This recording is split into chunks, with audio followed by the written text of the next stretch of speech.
Hi, magandang araw po sa inyong lahat. Ako po si Ate Mars, ang inyong Smorgasbord Pinay, mga ka-smorgs. Andito naman po tayo. Meron lang akong gustong i-share sa inyo. Kayo ba ay may bank account sa Pilipinas at gusto nyong ipa-verify? Gusto nyo bang malaman kung nahuhulugan nyo na yun? Po sa ibang bansa, kailangan po talaga natin na meron po tayong bank account. Bakit? Siyempre, ano bang silbi? Bakit tayo nag-abroad? Magpapadala lang ba tayo sa Pilipinas?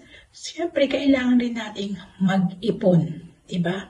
Hindi lang puro bili-bili at budol-budol lang mga online dyan. Na isa na rin ako doon, no? Diba? So, kailangan rin natin at least every month, kahit mga 50 real, kung sa Saudi kayo, at least 500, 1,000, monthly, makapaghulog tayo sa ating bank account. Kung hindi, at least 2 months, ayan. Kasi, syempre, sayang rin naman yung delivery fee. Kung maliliit lang naman, mas maigi ipunin nyo. Kung kaya nyo 3 months, ayan, para isa na lang ang charge. Kasi kahit gaano kalaki yung ipapadala nyo, ang charge pareho lang. Diba? Technique yun. Actually, ang mga customers, gusto ko lang i-share sa inyo yung nangyari sa aking bank account sa Pilipinas. Nandito po ako sa Kaharian ng Saudi Arabia, pero ako po ay may bank account. So, sa Riyadh ko po yung ginawa. Pero ngayon nasa Asisiya ako, Al-Kubar. So, gusto ko lang po i-share yun sa inyo. Una po kasi, yung aking kaibigan need na mag-send sa akin. So, nalaman pala na doon sa aking bank account, hindi daw po active. So, may laman yun kahit paano, diba? So, sayang kung hindi mo mapapa-activate. So, paano po ba ang dapat gawin nun? Una-una po, kahit may laman po yun, kung hindi nyo po nahuhulugan, yun po ay ma-freeze o madodormant, yung tinatawag na temporary na hindi nyo mahulugan. So, kailangan nyo po yung i-verify sa nearest na PNB representative saang bansa kayo mayroon. Kung kayo ay PNB, kung saang bansa kayo maghulog, BPI, BDO, Metrobank, at kung ano-ano pa ang bank na meron sa bansang pinagtatrabahuan ninyo. Rin po ang teknika, kung kukuha kayo ng mga bank account or passbook, ATM, make sure na meron po kayo dyan sa bansang pupuntahan ninyo. Yun po yung kailangan teknika. Kasi kung magka-problema ng ganyan, ma-freeze yung account nyo, madali po ninyong mapa-activate.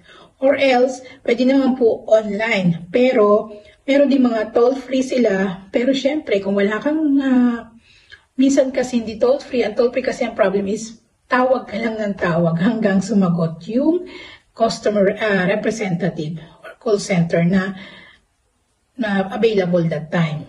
O kaya pwede ka naman mag-email, yun yung isa pang. Pero yung pinakamadali is pumunta ka doon sa bank representative na malapit sa pinagtatrabahuan mo kung saang available yun. Unang ginawa ko, since malayo kami, syempre nakapag-taxi ako 70 real, which is wala naman akong choice kundi pumunta doon sa Batha. And since Wednesday, ayan po, sayang lang yung pag-taxi ko kasi pag Wednesday pala, close po yung, wala po yung representative ng Wednesday, day po niya. So, bumalik ako ng Friday. Pag Friday po, wala po siyang pasok dito sa Kaharian ng Saudi Arabia. Mostly sa mga company, pero sa mga bahay meron po. So, dun po merong bank representative. Marami po sila. Dun sa Riyadh, dun sa Telemoney. Pakikita ko na lang sa inyo dyan yung Telemoney sa Batayan, dun sa may Bellagio Mall.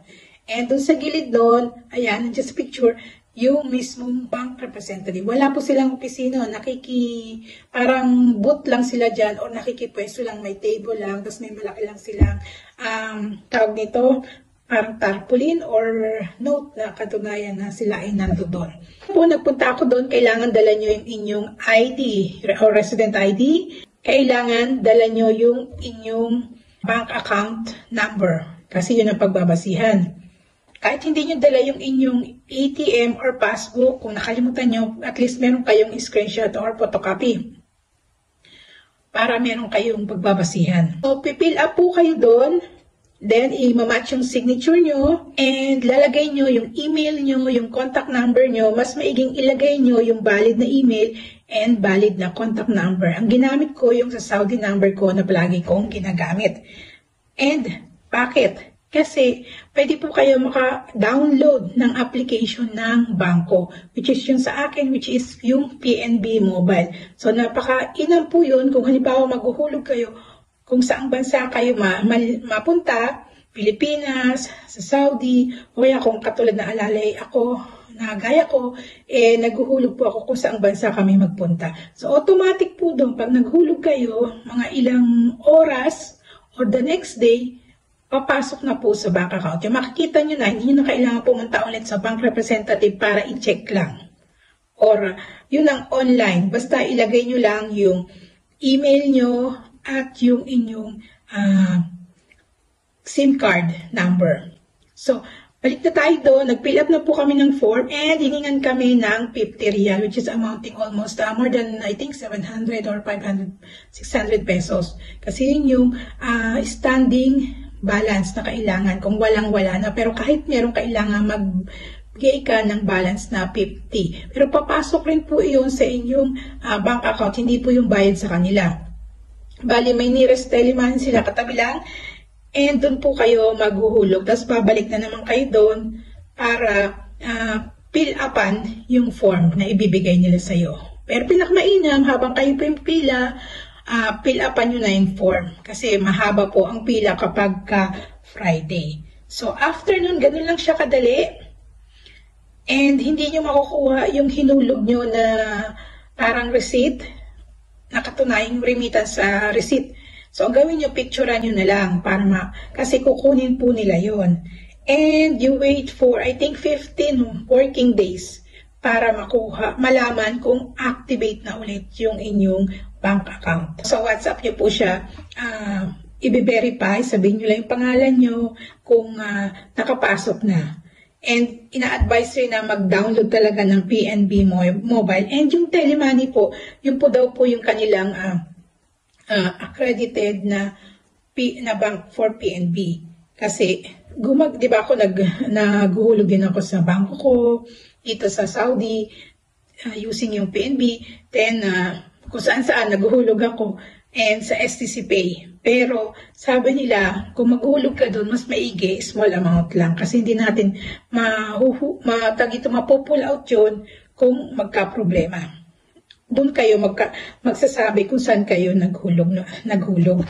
And mas mainam daw po kung sa telemoney. At ang telemoney, meron siyang apps na I think telemoney rin. Papakita ko na lang dito sa inyo kung ano yung apps nyo. Pero kung halimbawa meron kayong ATM, hindi nyo na kailangan pwede kayo maghulog doon sa inyong bank account. Basta, ang gawin niyo bago kayo umuwi doon kung nasa Riyadh kayo, magkatabi lang naman yung PNB or mga bank representative, tapos ito na yung telemoney, kumuha na rin kayo ng card, remittance card sa telemoney, and add na rin kayo ng beneficiary. Bali, ilagay nyo na dyan, kung po pwede, yung inyong PNB. Bali, di ba naghulog ka na? So, automatic, meron ka ng beneficiary number 1, o di ba? So, kahit 50, mag-alat ka kung kayo ay pupunta sa mga bank representative nyo. At least 100 kasi pamasahe pa pangkain pa magdagdag na lang kayo, di ba? Medyo madagdag lang sa budget kasi nga lalabas ka pa. Pero meron namang other options din which is matagal lang din yung proseso. Yun yung tatawag ka and pwede rin online na pwede mag-email ka. Pwede rin sa toll-free, yun yung mga ganon, kung meron sila. So, yun mga kasmorg, sana ay naibigan ninyo at nakagbigay ako ng dagdag na kaalaman sa inyo kung paano nyo ipa-activate ulit yung inyong bank account.